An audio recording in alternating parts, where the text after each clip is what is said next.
Hi,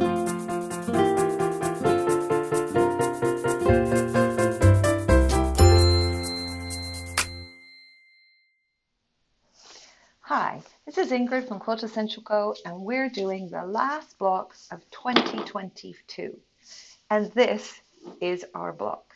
It's kind of funky, kind of unusual, but it makes an amazing quilt, which I'll send you a little picture of. It's just a lovely block. So we're going to learn how to cut it today, and at the end of this video, I'll explain how you can look at block of the month for 2023. Nice and simple cutting this time. A, long strip, B, long strip, C, squares, D, and E. And now we're going to sew it.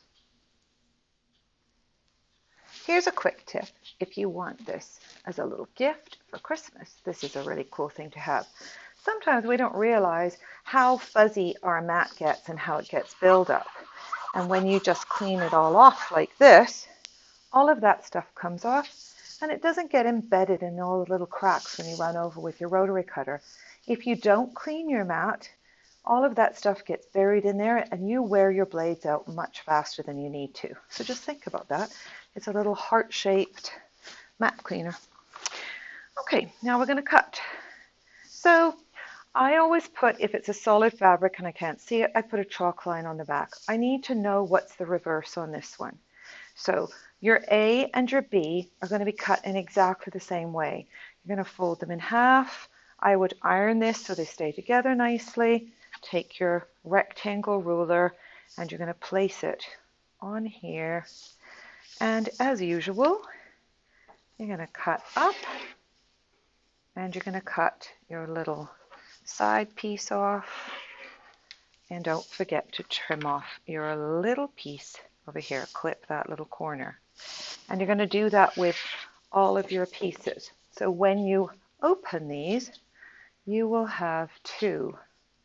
And it's one goes one way and one goes the other. So I've got this on the back of the fabric so I know which way. So when we sew these, we're making our rectangles and we'll have our A and B, and they go in opposite directions.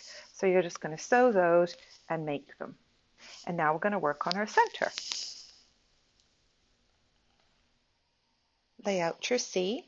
Put your two D's right side together.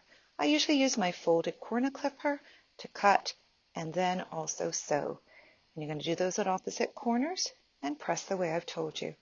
Do the same with the E. Now you have your center square. Here's your center square with D and E. Sew in a row, sew in a row, and sew in a row. And there you have your completed funky block. Thanks so much for sewing with me this year. We've been doing a great job on our block of the month, and I'll have a ton of designs for you in the new year on how to finish up your blocks. So watch for those in January or February. And we'll have finishing fabrics in the store also. All the details will come to you if you're already on our block of the month program. Our new showcase video will be linked here, and that will show you the new things that we're going to be doing for 2023. So check for all the colors, the designs, and all the ideas on the new video. And this has been Ingrid from Quiltessential Co. Thank you so much for sewing with me today, and we'll see you soon.